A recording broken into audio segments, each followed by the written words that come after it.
Thank you, Angel, and Heidi ho, everyone. Why have I got no virtual background? That's a bit weird. There it is. Oh, magic.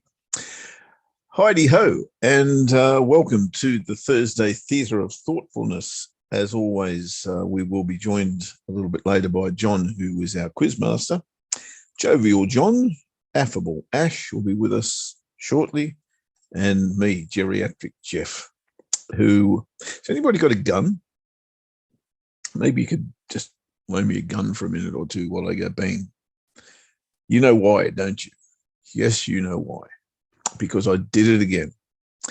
I managed to stop dollar yen going short simply by trading it.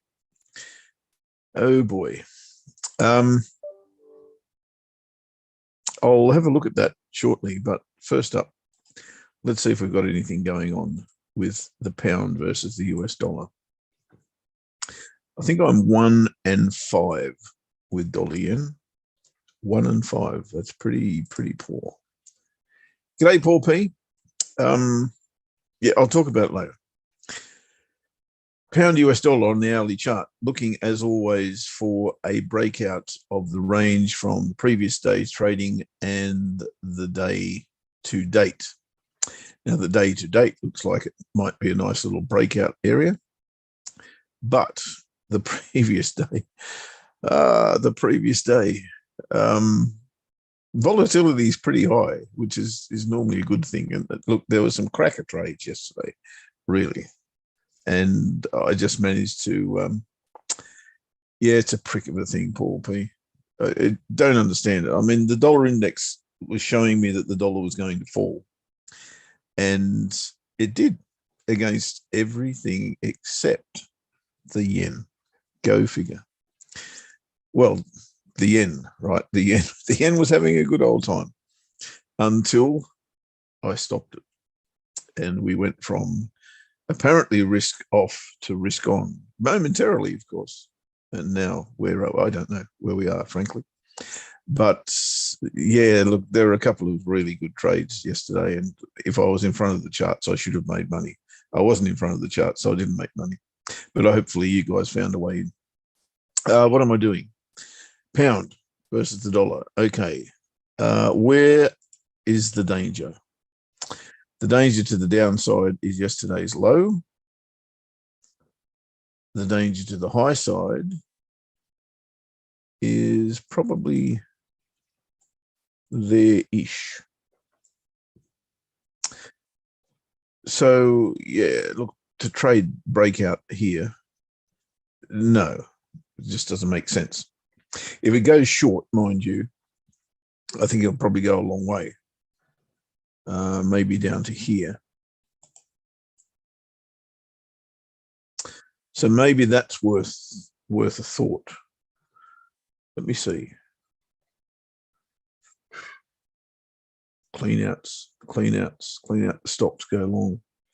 But, we're bounded by pivots. It's really, really tough to trade that. I like the short. But as always, I need to see a break of resistance. So that's kind of where I'm at with pound US dollar. Breakout, back underneath, retest short. At the moment, that looks very much like a descending channel. Make that triangle. Looks very much like a descending triangle. So that would be perfectly fine. False break of the top side of that. Enter here, short. That's kind of what I've got in my head. But do I want to trade as a breakout? No, I don't. But if I get the short set up, then I probably would jump into that. Now, that said, like I intimated just minutes ago, if that is a clean out of all the stops, then this could very well go long. And that line there that I put on the chart will be the determining factor. So as always, we have something to gauge the next move on. And it will be that area there. So that area is crucial. Break and retest. Higher low, away you go. False break. short, way you go, taking profit at the support area, of course. Okay, so that's pound US dollar. Now, let's go and have a look at this dreadful, dreadful thing that I call a dreadful, dreadful thing.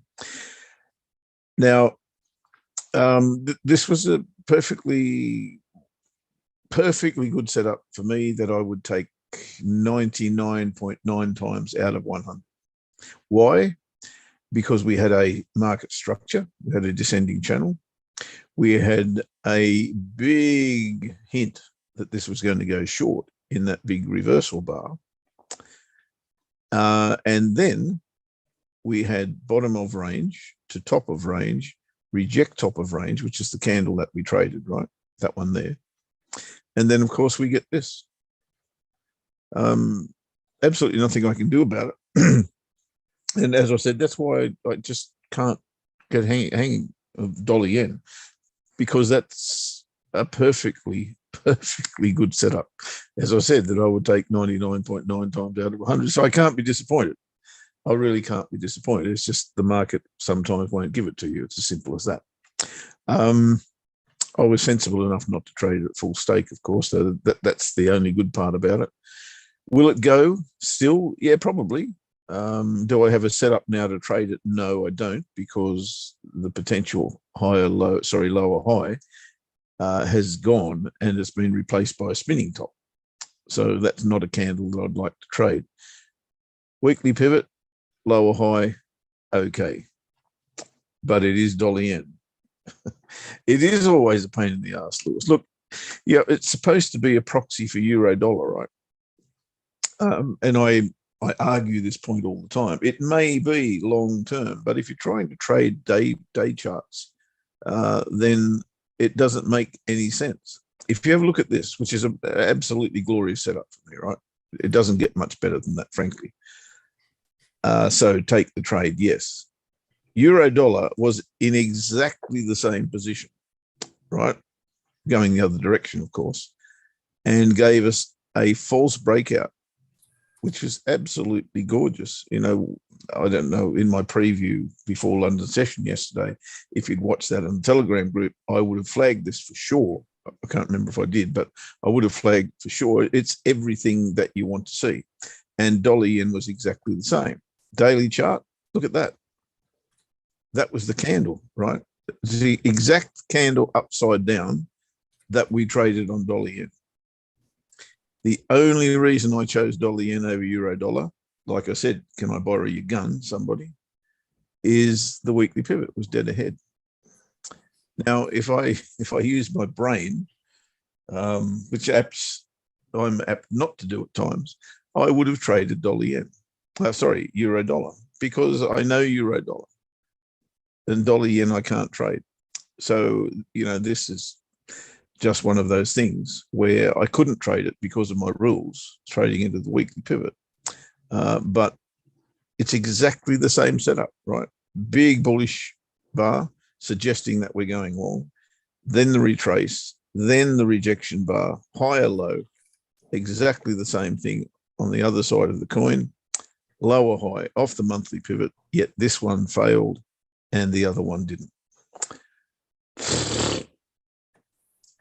All I can say.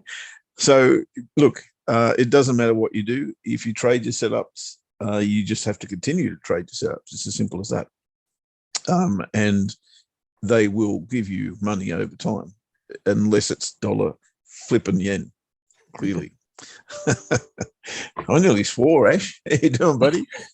I'm all right, mate, yeah. Well, you know the dollar yen, mate. So where is it? Oh, dollar yen, yeah. We talked about this, didn't we, the other day? And just, I remember saying at the time, I'm not sure why you would trade this because of why didn't you stop me? No, I didn't know you were. I didn't know you were trading it, mate. There was somebody asking about it in the room, and I remember saying, I'm not sure why you choose this particular pair, because it's difficult with the yen because of Omicron, and it's difficult with the dollar because of the growth. So, you know, it appeared to me that there would be easier pairs to trade, you know, against. Oh, you mean like probably. Euro dollar, maybe? Maybe euro dollar, yeah, that might have been a good choice, mate. It was exactly the same trade, exactly the same. And euro dollar took off. Dollar yen didn't. Unbelievable. Anyway, Yeah, it's a strange one. You know what it is? No, It's negative energy. It's negative energy coming from me. oh, you think It is. It is. I'm talk myself into it before I even take the trade. That this is not going to go well, and guess what? Didn't go well.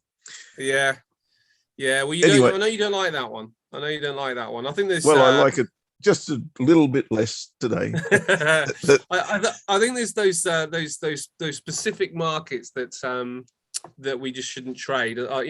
Personally, I think some people are very, very good at dollar yen. Some people don't like it at all. Some people are very, very good at pound yen, as an example, which I used to really like the pound yen, but so some people just don't touch it. But I tell you what, I never really liked was the dollar CAD. That was always my one. I'm not so bad with the dollar yen, but the dollar CAD I've always found really difficult. Paul, I will do that, and you can mortgage your house and put it in the opposite direction, right? That's where you're coming from, I'm sure, and I don't blame you for one tick. The problem, of course, is if you continue to trade setups and the setups are valid, you will finish up on the right side of it. Thing is, mate, do you know what? It's quite an interesting discussion in many respects. Why, if markets are markets effectively, why does the euro dollar show itself in a way that suits your approach where dollar yen doesn't? I mean, is it a fundamental thing, or is it something to do with the way that they respect levels in a different way? Well, obviously the latter, because like I pointed out, you probably weren't in the room, but look at this setup. It's a big signal that we're going to go short here at some stage. Yeah. This candle here, I mean, it's undeniable. Then you get a bounce off the bottom of the range. This is a range for me, as you know, straight to the monthly pivot, put in a reversal bar on the monthly pivot. That's a green candle. Perfect for me. That's exactly what I trade every single day of the week. Yeah. Look at the euro dollar, wherever that is, there. Big bullish bar, signal that something's going to happen next. Retracement. Didn't have the monthly pivot to guide me, but it put in an exactly the same bar. Yeah. Exactly the same reversal bar. Yet look what euro dollar did. Yeah. Look what dollar yen did. Yeah. So, the setup is fine. There's nothing wrong with the setup. It's just dollar yen doesn't act the same as euro dollar. And people tell you it's exactly the same trade. That's bullshit. It's not exactly the same trade. Yeah. You might have a look at a chart on a weekly or a monthly chart, and they look identical or upside down versions of each other. But you try and trade them intraday, completely different. Yeah. Well, I mean, fundamentally, they are different. So they are different fundamentally, aren't they? They have similarities. There's no doubt about that. They do have similarities, but they are fundamentally different. The way that Japan approaches its policy is quite removed from all of the majors. Actually, the way they do things, some of the other majors seem to do things.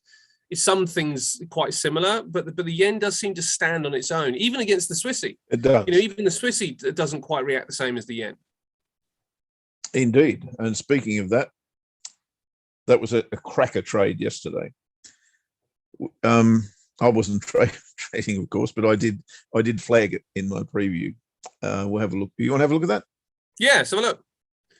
I will share a trade that I'm in a minute.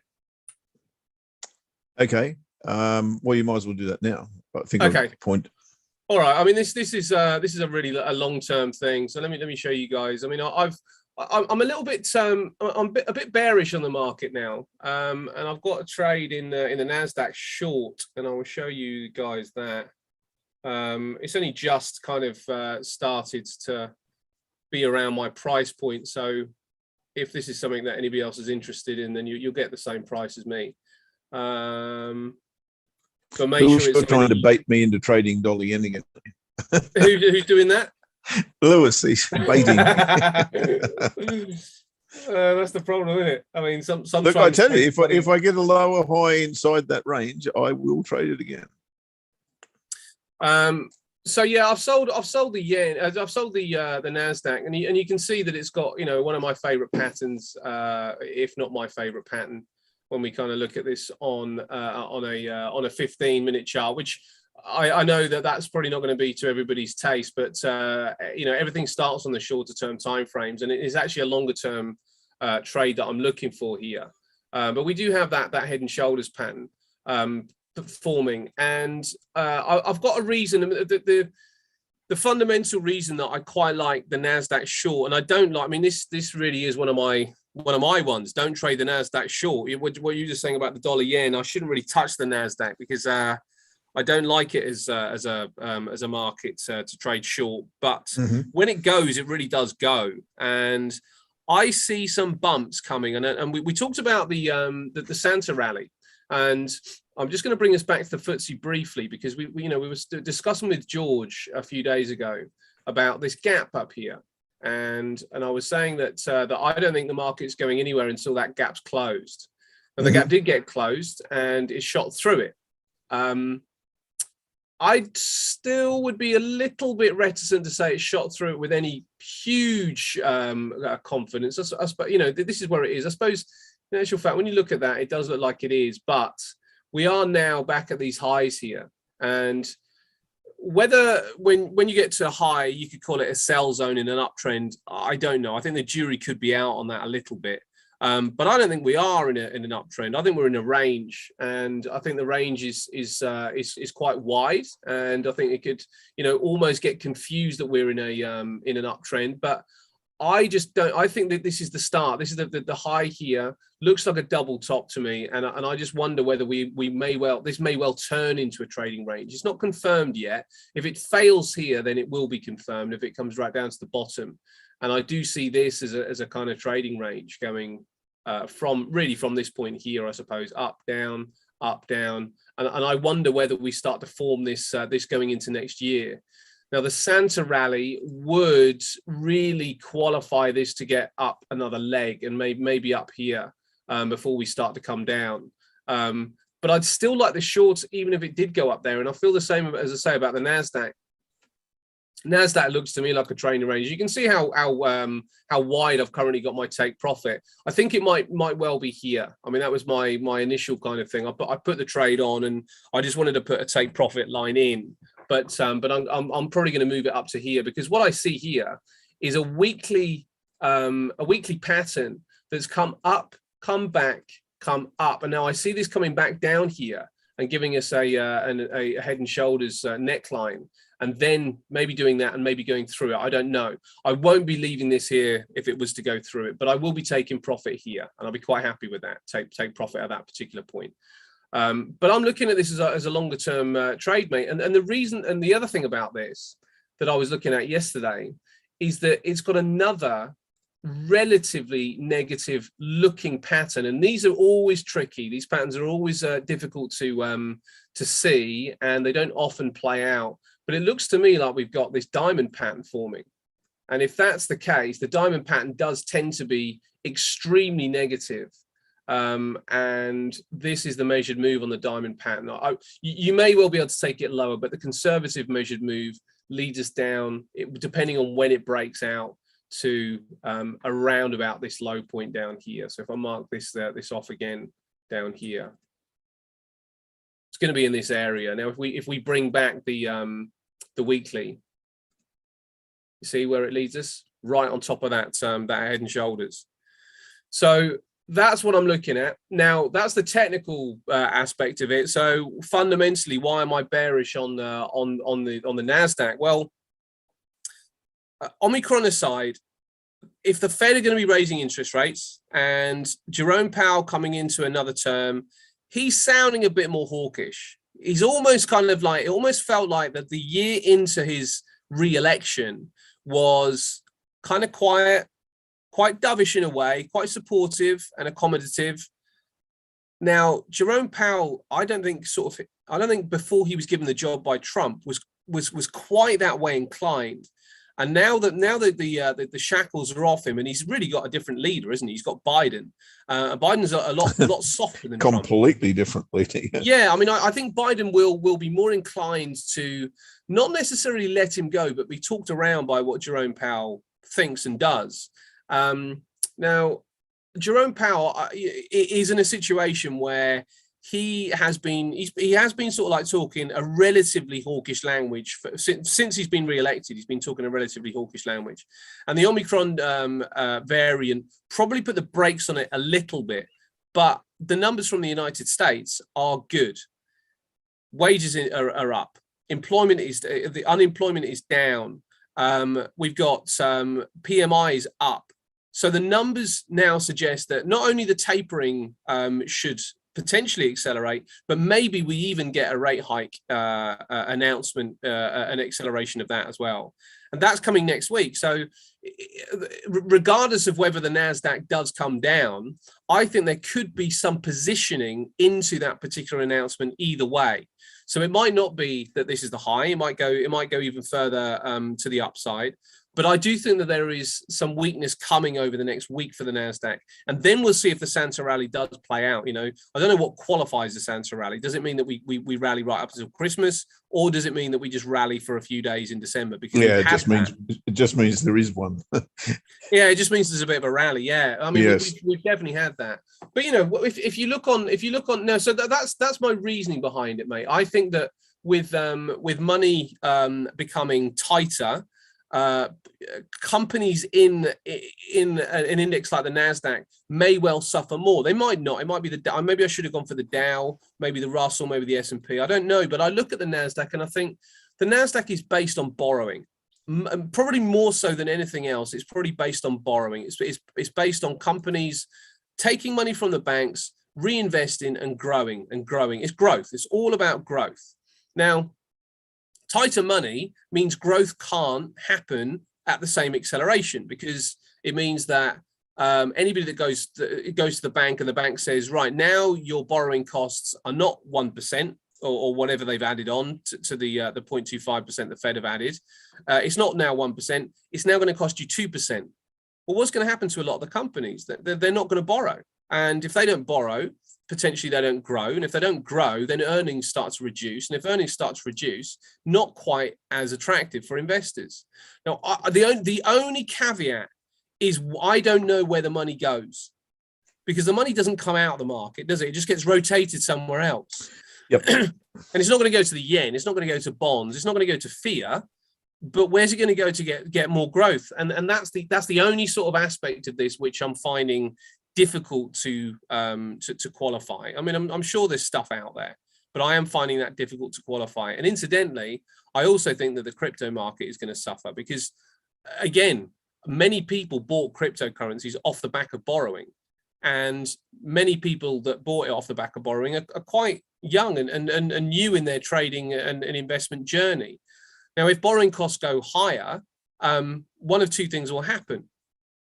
Either they will hold their positions and potentially not borrow at the same rate, or worse still, they won't be able to pay back the borrowing that they have now because the crypto market does dip a bit, and we then get liquidations. So I see problems ahead, and I see a potential slowdown, if not a significant move lower in many assets over the next 12 months. And that's the thing. I'm not looking at this over the next week or two. I'm looking at this over a longer period. Now, if it takes off against the upside, then I will wait and see if it's worth getting in again short. But if it doesn't, then I will probably hold on to it and see if I can, as I say, get down to this level. And this level is around about it's around about 15,000. So we're currently at 16.3. So it would equate to a near 10% move, and that's what I'm looking for—a 10% correction in the US stock market, which isn't that. I don't think that's that far out of the question. The last thing I will add, given the continued growth, it's not out of the question at all.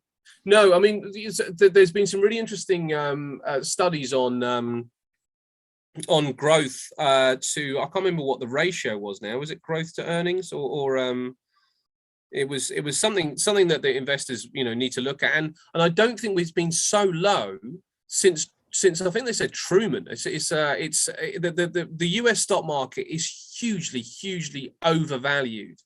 But it's the Tina trade. There's nowhere else to go. That's the reason that people appear to be going to the stock market is where else do we go to get any kind of return? Because bond yields are so low, and gold obviously doesn't pay anything. So you're going to go somewhere. You've got to put your cash somewhere, and that's the issue. So the last thing I was going to say is about the VIX. The VIX took a pop to the upside, massive move down so far this week, as we've seen the greatest 2-day rally of the year in stocks.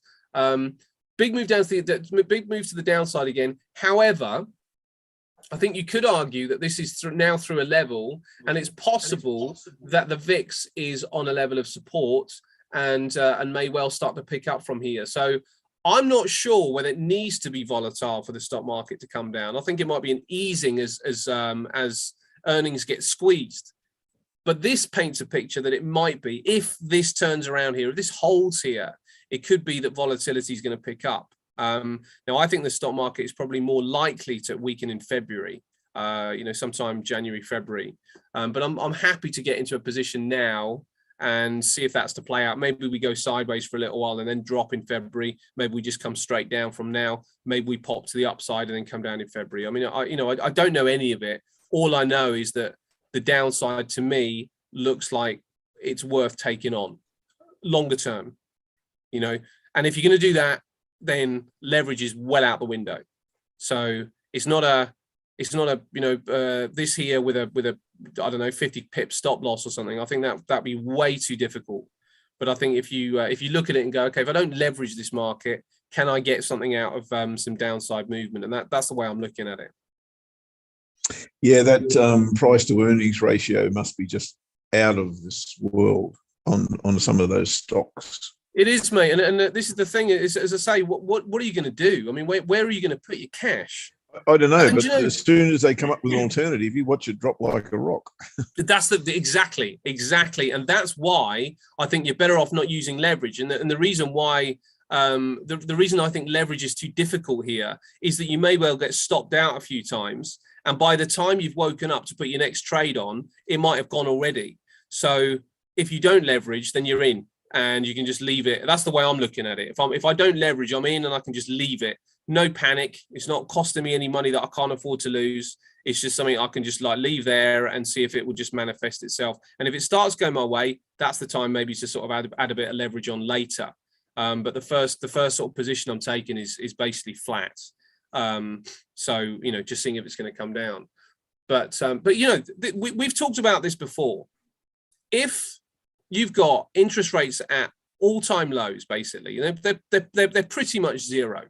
And the stock market struggles. All of a sudden, there is this CPI, data, which is double what the Fed want them to be, more than double what the Fed want it to be, more than America can handle. Consumers get squeezed. What are the Fed going to do? I don't know what can they do in that environment. They can't lower interest rates. How are they going to stimulate an economy where they need people to borrow money, and people basically when their national debt is exactly so far ahead of GDP ratio, they're in a deep hole. They're in a deep hole. So I would have thought that at least short term they've got to try and raise interest rates just so they've got some room, because they've got no maneuverability. Yes, so they can come back. Yeah. And do something. The last time they did it, they went hard. So they had plenty of room to move, didn't they? And eventually, I think they dropped maybe 200 points there at the death. When what triggered that? Can't remember now. Oh, it was coronavirus, was it? Well, when was that? We're talking about a few weeks ago. No, a couple of years ago. Oh yeah, a couple of years ago. Probably 3 years ago. Yeah. Where everything just went to 0.25%. Yeah. Like from 2.5%. Was that coronavirus? That did that? I can't remember. Yeah, probably. I'm trying to think where it was before that. I mean, we've been here for we've been sort of in this position for a couple of years now. So yeah, it would have been coronavirus. Yeah. But you know, the thing was, when things were going okay before, and I say okay, but because they were going okay, when things were going okay in 2019, they didn't. I don't think they raised interest rates sufficiently to be able to drop them, so they weren't so close to zero. Because they had very little room, so they had to, you know, I don't know how many basis points they dropped them, but I don't think it was many. And all of a sudden they're down a 0.25%, with many other central banks in the same situation, with very little in the way of room. And the thing is, yes, they could print more money, but if they print more money with the inflation the way it is, what's that going to do to prices? You know, it obviously is a mess, and it's obviously very, very difficult for the Fed, but just not reacting doesn't seem like an option anymore. And with Jerome Powell, I mean, what do you do when you've just got your new job? You want to make changes. Jerome Powell is just kind of, you know, I reckon he'd be quite relatively invigorated by now, if that's a term you could use for Jerome Powell. But I reckon he'd be relatively invigorated. He's a bean counter, mate. They don't get excited. They don't change their face. No, they just. Yeah, well, he's a pro, isn't he? But I don't know. But we got Fed meetings anyway coming up. So I think on the short term and the near term, the Nasdaq dips. I think in the long term, it could be a lot uglier than that. And 10% is, I think, potentially quite conservative. Yeah, you could be right. John's but saying, as you say, what is the trigger? Where is the alternative? That's the key. Yeah, I just don't know. I mean, well, you can't have it in cash. I suppose this is the thing, though. No, you can't have it in cash. You can't have it in bonds. If you go to the stock market and interest rates go up a bit, so cash becomes a little bit more attractive, even though cash is still going to be below inflation, the gap between free profits that you get from your bank account to what you'll get from the stock market may be sufficiently squeezed to say, actually, the stock market's too risky. You know, the risk-free money, the risk-free gap is now narrowed, and it's narrowed sufficiently to say, I prefer to have my money over there, even though I'm still under inflation, rather than having risky assets at this particular stage. Now that might cause more than, it might only cause a 10% correction, but if you think about it, you know, if we think about it in those kind of terms, would 10%, let's say, of the investing world say it's worth drawing something out of here and putting it over here and parking it there just for a while, until we see, you know, how this is going to play out over the next 12 months. I think 2022 is going to be maybe, it's been relatively quiet since Biden's come in. I wonder whether 2022 is when we really see what things are made of, and when this is the volatile year coming. Mate, I don't know. I'm no economist, and I certainly got no credentials to say, here's where you should put your money. Yeah, me neither. And get out of the stock market. I just don't. So it's probably better that I don't even give an opinion. I'll give an opinion. My opinion is that the downside will come hard and fast when it comes. Yeah. But how do you position yourself so that you're in that move? I don't know that you can, frankly. Well, I suppose if you're trading, it's difficult. I mean, John's saying that yeah, he agrees, and there's too much leverage around, and that is the big problem. Way too much leverage, because people are irresponsible. People don't understand money, and it's not to it's not to be disrespectful, because I wasn't taught about this stuff at school, and nobody tends to be. So they go and borrow cash, and rather than going to borrow cash to buy a new tractor so they can increase productivity, they go and buy a sports car. So And now they've made it easier for them. I mean, Afterpay and things like that. You've heard, is Afterpay a worldwide thing or is it only Australia? I don't know what. No, mate, I've never heard of it. Maybe we call it something different. So Afterpay is something where you don't need a credit card. You just ring up and say, "I want this." Right. You give them your email address, and your phone number. This is only one of. This is just rife. It's non-bank, right? But yeah, they give you, or they pay for the goods you want to purchase, right? And you have to pay them back in four installments. I think it's a month apart or something, interest free. Right. So there are so many people now, and the stock price on Afterpay has just gone through the roof because everyone's doing it. Yeah. I mean, it's credit cards without credit cards. Yeah. So it's so bad, so bad that everyone, as you said, is completely over. Where have we seen this story before? Probably through history. Except the goods were houses, right? Yeah. Well, this is the thing, mate. I mean, you see it through history. You see it in the UK in the 50s. You see it in Japan in the 90s. You see it in the States in the 30s. And what ends up happening, or the 40s, what ends up happening? I mean, we don't sort of. There's no point in sort of in getting kind of scaremongering like we're going back to 1939. But that's what caused 1939. The irresponsibility, if you like, of over consumption and not kind of like being able to control money. I think we're more educated now for that not to happen, and there's probably ways to fix it. Oh, really? I don't know, maybe not. Far more confidence in mankind than I do. I don't know about. I suppose one thing is that one thing that's definitely dangerous is that people are too comfortable with it.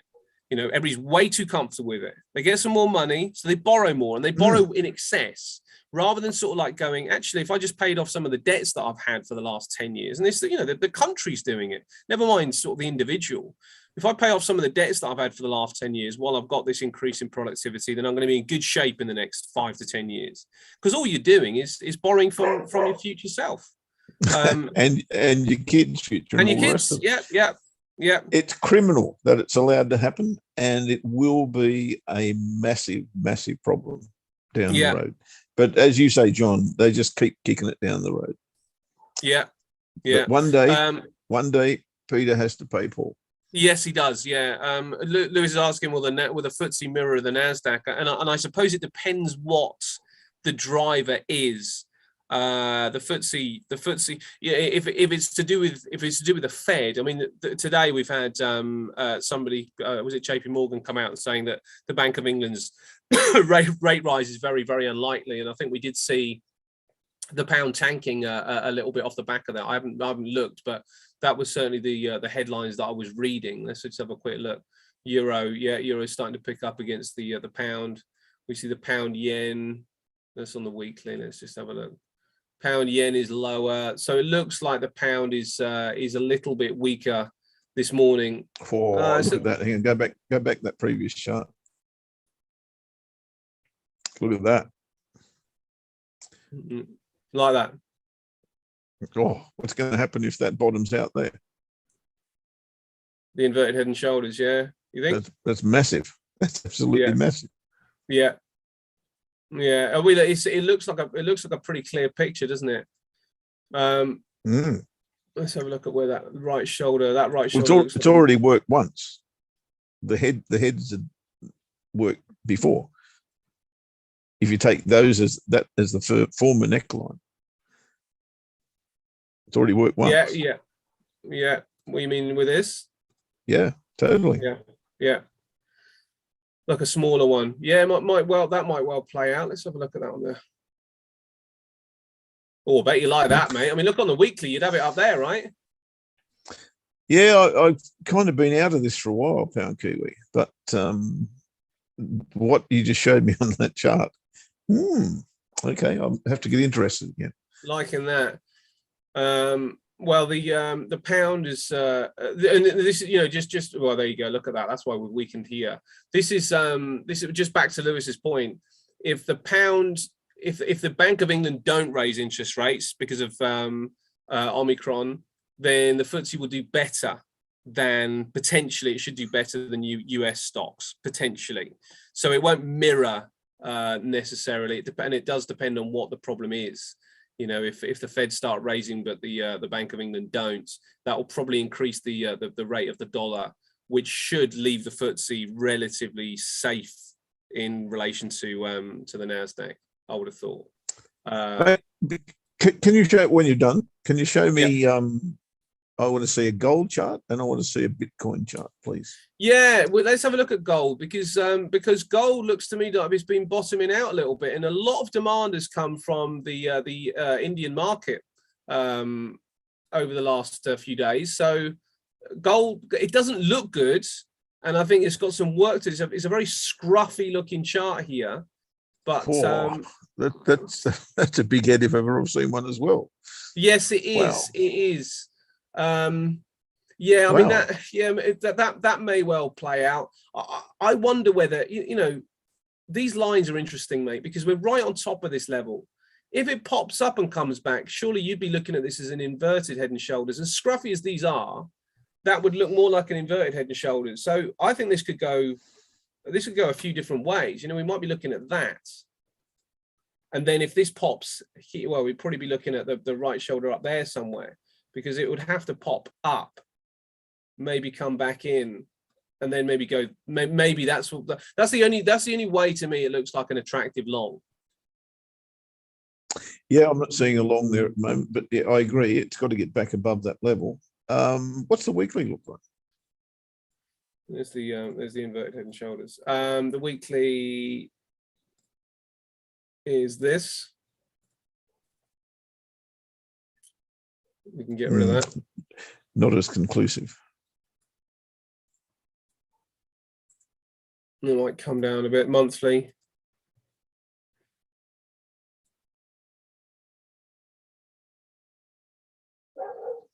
Monthly might be there. Tough, isn't it? Tough to trade gold. I think so. No, I mean, look at this monthly bar. I don't like where it is. That's the one of the issues with this bar. I don't like where it is. It's sort of nestled in the middle of price action there. If you go a bit wider on that chart, I'll show you something interesting as well. Look at that big double top. This here? Yeah, that top and the extreme top. And this one. What if that played out and you got an M? You got a Ronald McDonald.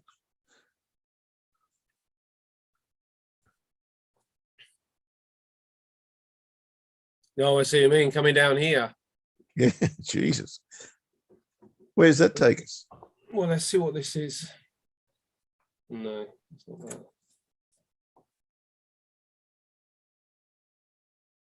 It looks like a rising wedge. That brings us down. Well, I mean, you know, that brings us down to 1350, which is a level. It's definitely a level. Whether it comes there is tricky to know, but there'll be a lot of people buying there if it comes there, wouldn't there? I mean, that would be dreamland, really, because there's no way.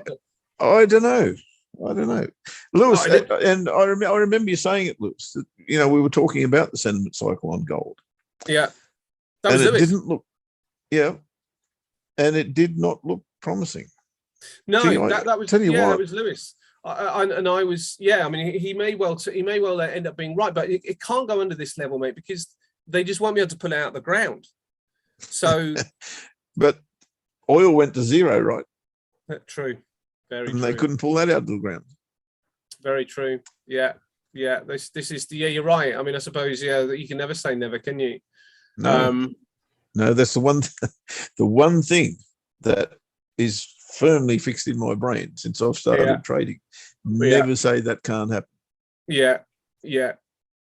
I mean, one thing I do know is that if it comes there, I'm all over it. I'll be buying it for sure. There. So you're not into the M completing itself down to what, $200? Oh gosh, no, I'm not. But so you think possibly coming down there and then this whole thing? Wow, Yeah, I mean, if that was to happen, I don't know what kind of world we live in then. I just, the problem is with gold is I just don't know what. Yeah, that's down to 400. There'd be a lot of people going out of business. Lot of gold miners going out of business if that was to happen. I just don't know what's driving it. Lewis, I agree with you. I mean, that's like a mirror image, isn't it? I mean, I love symmetry, as you know. But if you look at the double top in the middle of the screen and then take it across and compare it, is what Lewis is saying, to the current situation. So take that middle part of your screen, the highs, just put a circle around it. What, around here? No. The high that we're comparing, but the left-hand one. Yeah. With that consolidation underneath it. This here to here? No, take it across to the left-hand side, to the left-hand high. Yep. Now make that circle go right around the consolidation pattern. Like this? Yep. Now compare that to what's happening right now. Shame I can't.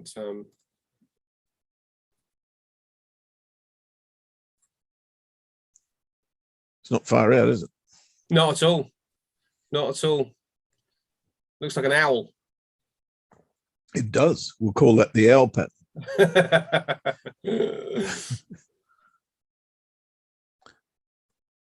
Lewis is all over it. Ah, now, yes. That's more. Yeah, penguin or something. Finally got a circle, Lewis. Yeah, that is true. We got a circle. Awesome. Draw Look out. Should be this. You heard it here first. Yeah. Lewis has got gold at $215. Yeehaw. 215. You know, I mean, okay, I can't say never, but I can't see that. I cannot see that. You wanted to see a chart of Bitcoin as well, right? I did. Okay. Let me bring it on here. I had to make this any bigger, but let's bring it on here. This is currently what we got with Bitcoin.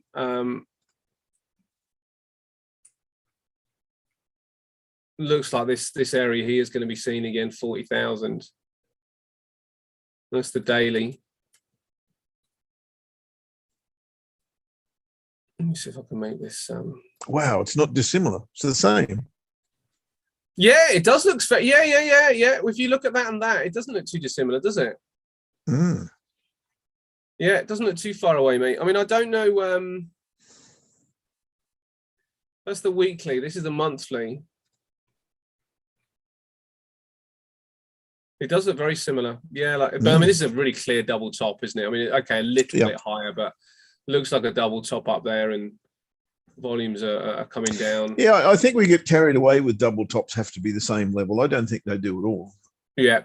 I think, you know, if it's rejected twice over a period of time, I think that's good enough. Yeah.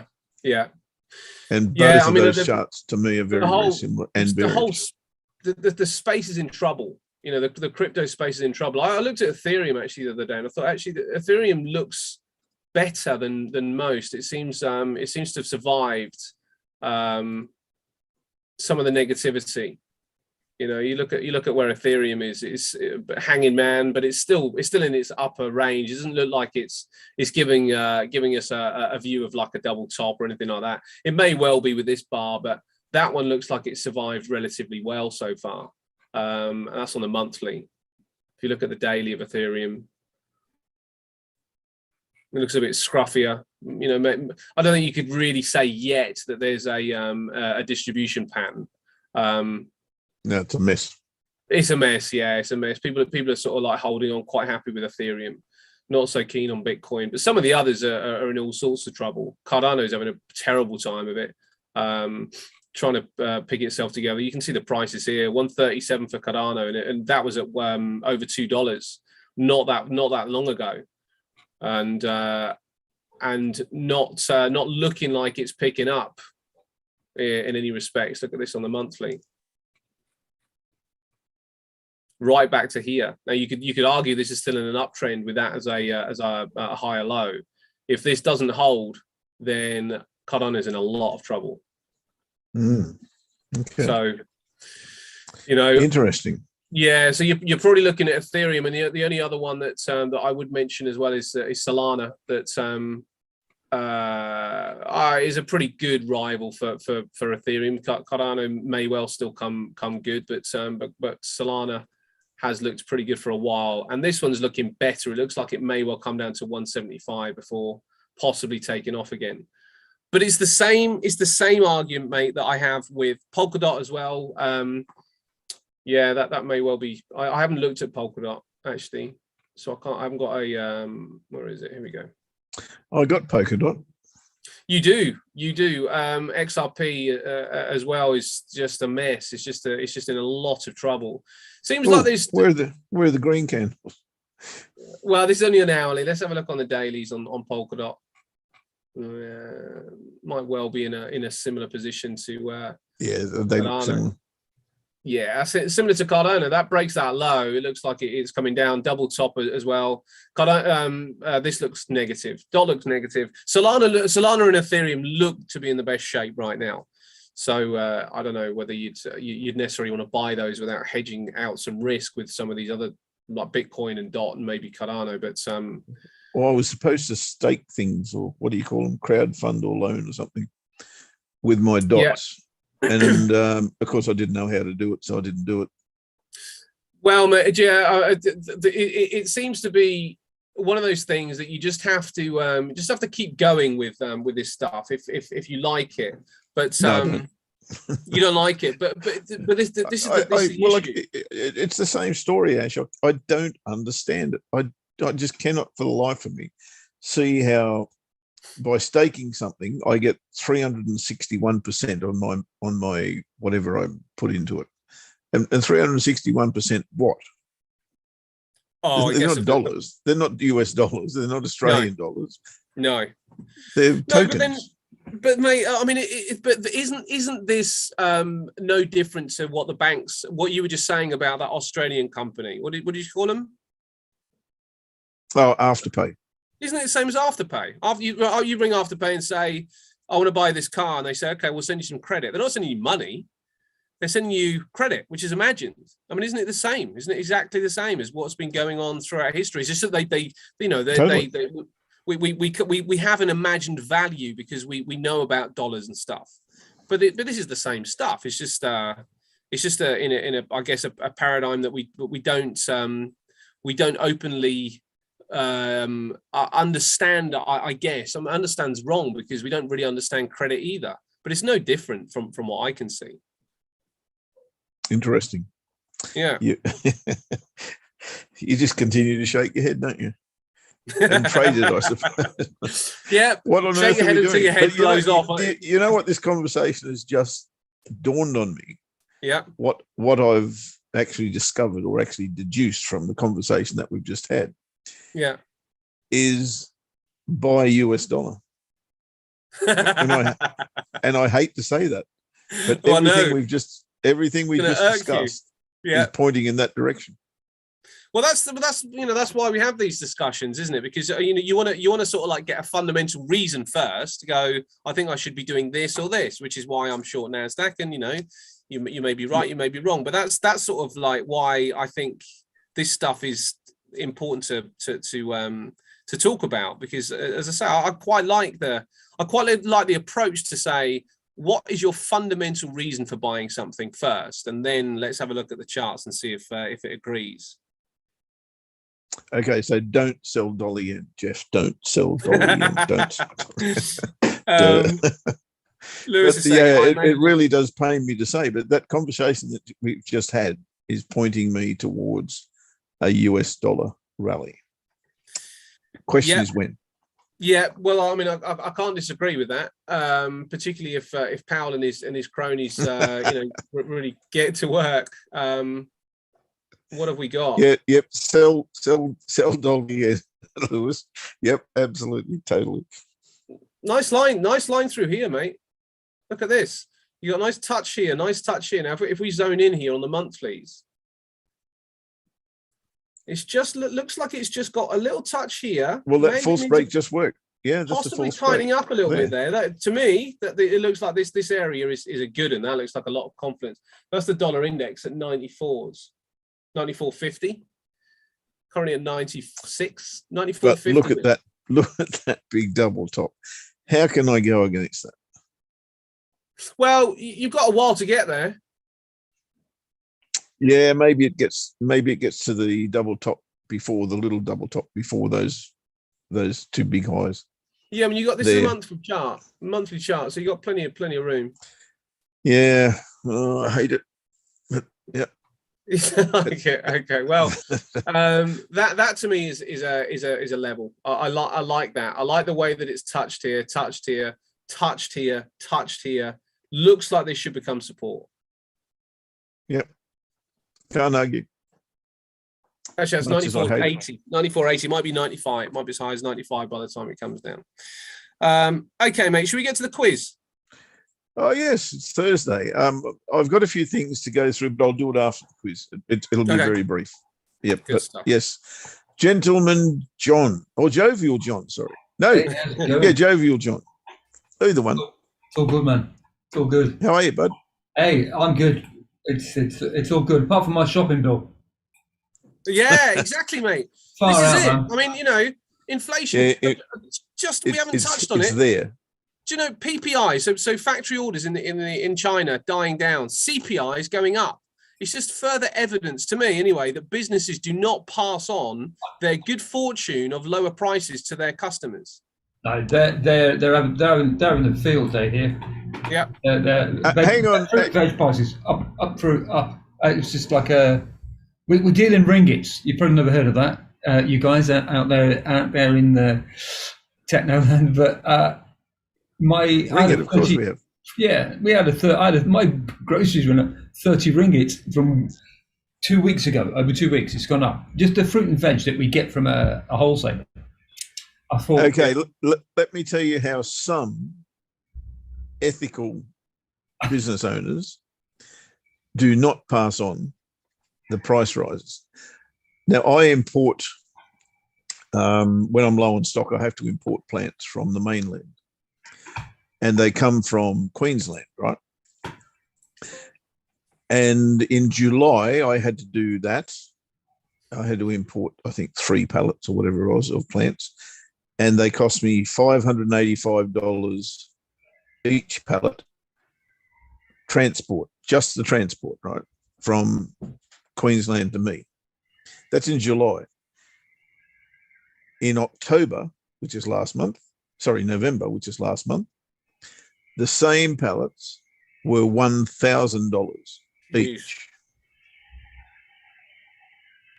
I have not raised my prices $1 because that's not the fault of the consumer. It's not my fault, I know, but I can probably wear a little bit of that for a short period of time. But if I had to do that consistently, I haven't got a business. Yeah. And there are so many in the same boat. Freight is absolutely unbelievable. Yeah. And therefore, of course, prices are going to go up. We are I don't know about this transitory inflation thing. That's the thing, mate. We are seeing it on the ground. We're seeing this stuff on the ground. You know, this isn't just the stuff that we're hearing from data points on Bloomberg. You've just told us a story about it. John's just said about it as well. You know, I mean, everybody knows about it. So how is it that this can sustain itself as it's going? It's unsustainable. It's not possible. Something's got to give. Sorry, John. Yeah. Hey, no, it is. I remember my wife said the prices have gone up. I said, you what? You bet they have. Okay. Quick, easy, multiple choices in. Beautiful.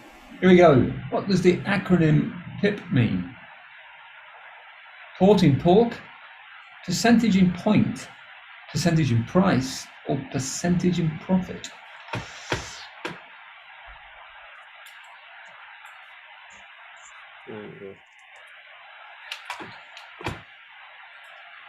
Nice easy one to kick it off with. Means nothing really. Oh yeah, I thought I better put something technical in before it gets mixed. I'm not saying your question means nothing. I'm saying the actual term means nothing, but you need to know what they are. That's for sure. Yeah. Which is the odd one out? This is quite an easy one, I think.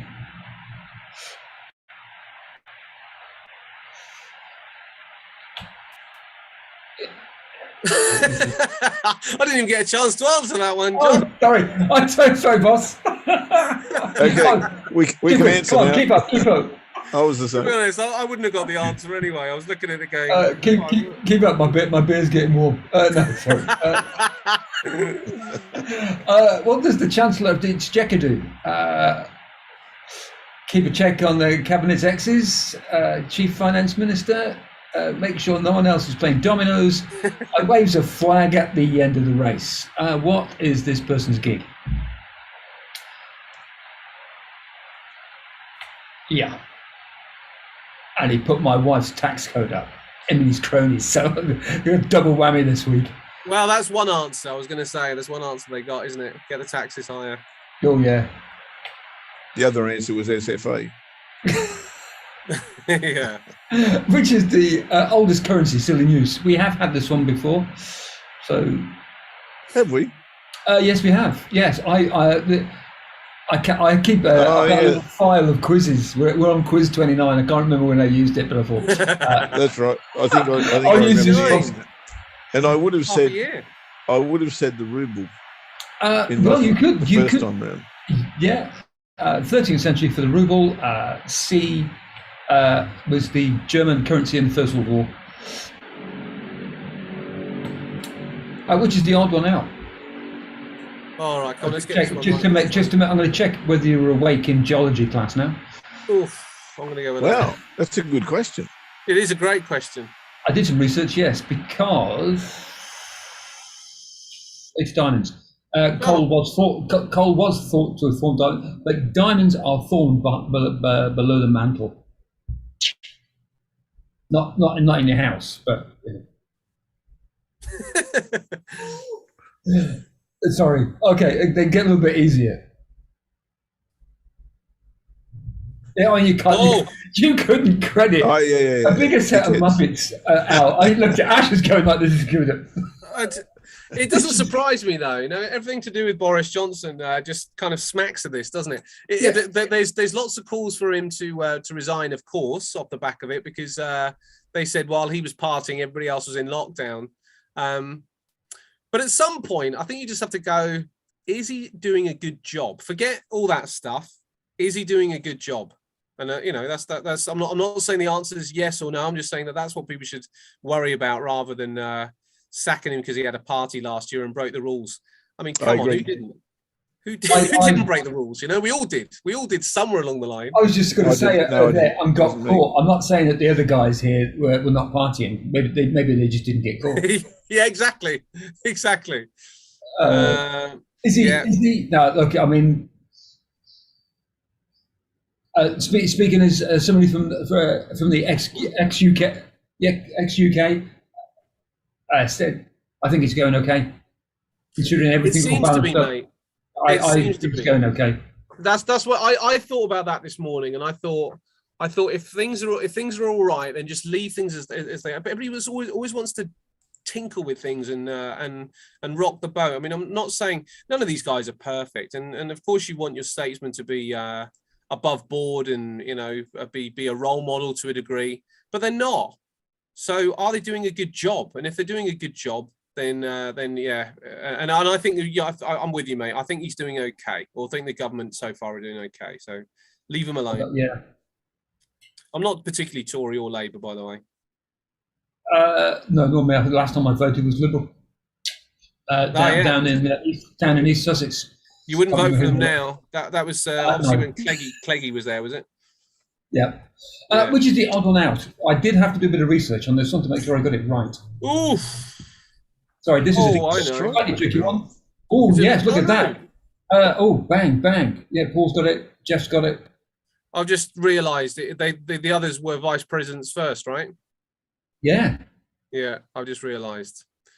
Oh, that's not why I answered. But yes, it was. I did have a slight argument with my wife over this one, and I sort of said, "Tough, I'm the quizmaster. My answer will stand." Which is the odd one out. They're all good. Don't get me wrong. In the. Oh yeah, everybody.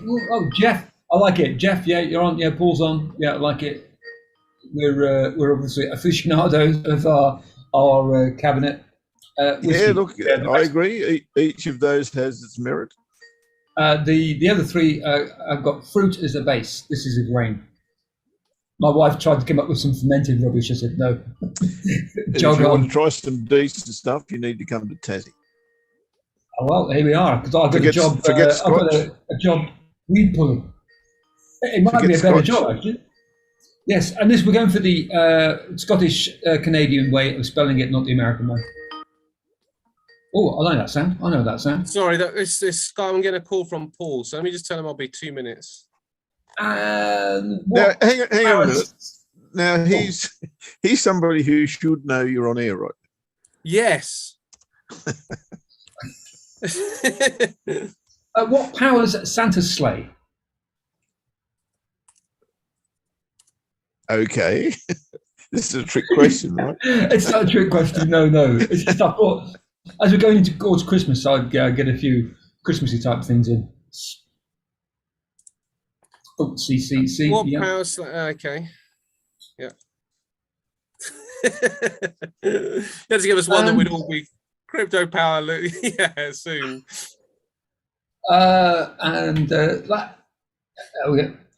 Last question this week. Where does Santa Claus live? In a hole. In a hole. He probably does live in a hole. The Federal Reserve or the South Pole?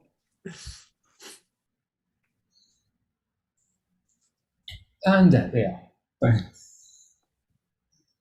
That's the quiz this week. There we are. Thank you very much, John. Yeah, it was jovial and it was joyful, and we nearly got 100%.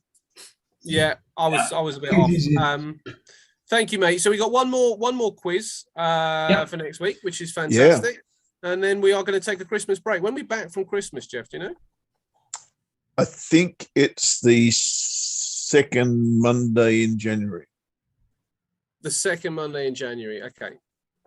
Don't ask me what date that is. Okay. But I think, well, actually, I can just find out.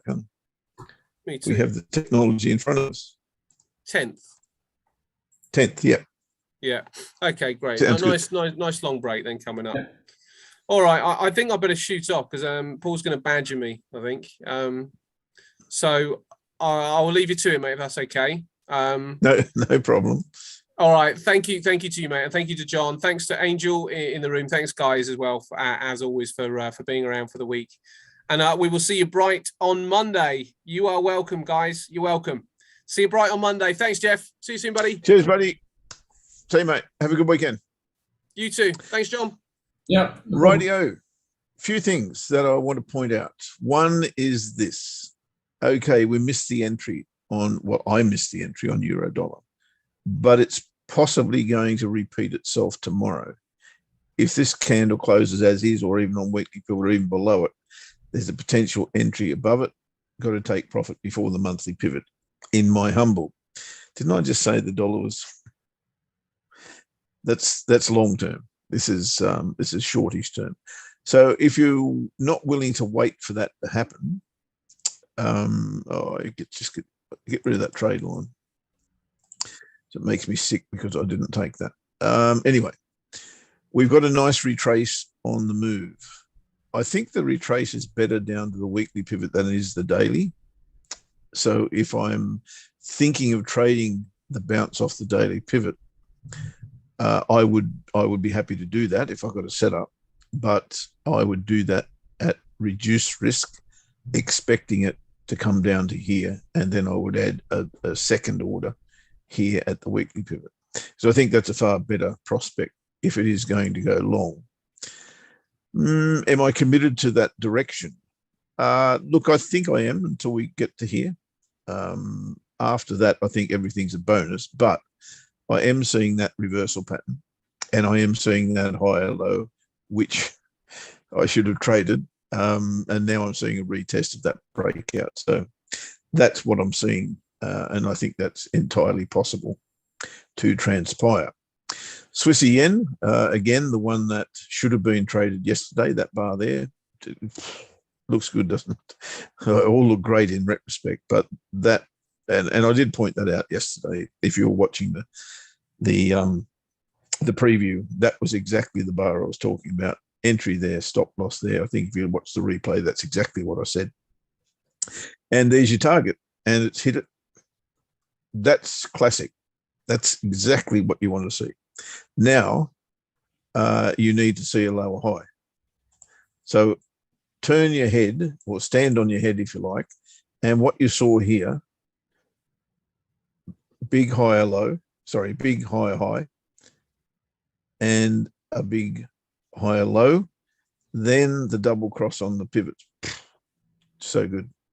So you want to see this, even a close below here is good, then a rally back to here. Don't take out the high, put yourself into a lower high position, and then trade it back to here, taking profit, obviously, at strategic points. That would be one of. I will go with dollar yen, and I'll talk about it. But I think I did earlier. I think this still has prospects of going short, and the only way I can trade it now is if it hits the weekly pivot, comes back and gives me a lower high inside this range. Am I keen? No. But I'm going to change my mindset and go, this is a positive approach. Forget that it's dollar yen. It's a trade. It's a flip and setup. So just do it that way and don't talk negatively about it, and perhaps it'll just do what it needs to do. Euro dollar, we spoke about. Swissy yen, we've spoken about. Aussie Kiwi, still not interested in that. Dollar Swiss, not interested in that where it is. Euro Kiwi, yeah. Euro Kiwi, where was I looking at that earlier? Daily chart. Yeah, we spoke about this yesterday. It was showing me two different things. It was showing me a false break to the upside, which was this trade line here, I believe. Just like that. So it's showing me a false break to the upside. Not perfect, because I like to see two candles open and close below the level. That didn't happen, but we did get the re-entry. We did get the retest. And I think my comment in the preview yesterday was you could take that trade long here. Got to take profit at the weekly pivot. If not, take a lot of profit at the weekly pivot, because the potential for this to bounce off the weekly pivot and stay in this area is strong. If you did that, happy days. If you found a way to do it on the hourly chart, happier days. But right now, we've got a potential, I'll call it convoluted, probably is the best word I can use, potential head and shoulders here. How would I like to trade that? Well, go back to the trade line that I had. Break and retest here of a neckline makes perfect sense. Resistance here, support here, support here. If that were to break and be retested, it's a classic neckline break on what is very much a convoluted head and shoulders, but I would trust that. So break here, retest, trade it down to the monthly pivot. Get some profit in the bank there. Euro Swissy, I did have an interest in that before, and I still do, not with that one though. This one here.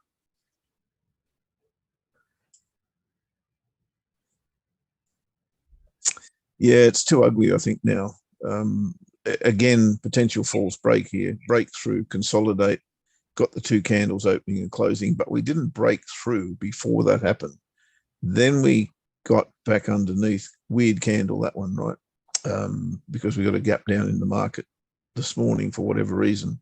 And now we're getting completely the reverse of what I wanted to see. I wanted to see a red bar come through here and a green bar come up there. Then I would have been happy to go short. I think this is now too much of a mess. And yeah, no, it's a no from me. So I think the best of them I've already gone through. And euro dollar tomorrow maybe is going to be one. If you can find a way in today off the weekly pivot, happy days. I think that would work. And Swissy yen with a lower high, trade it back down to here. It's a classic ranging pair. And that range is just so clear that it's not funny. So continue to watch that one. Lower high, short. That's me. Okay. I hope you've had a good week, guys, unlike myself, who has got a little bit of ground to make up because of that dollar yen trade. 0.5% to be made before Friday or before Friday close. Look, I don't think that can be too much of a concern, but getting in front of the charts is my biggest problem at the moment. I'll have to come back in, 58 minutes time, 48 minutes time, and see if we can find a way up here on a smaller time frame. Otherwise, I'll have to get out of bed and look at it later, because I think this is the one that I want to have a look at. Hope you've enjoyed your week, and thanks very much for your company. Thank you, John, as always, for the quiz and being our trading buddies, and all of you who attended this week. Thank you for being our trading buddies.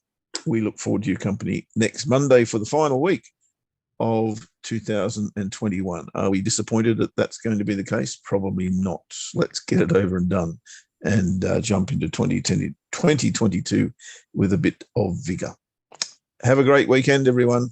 Bye-bye for now.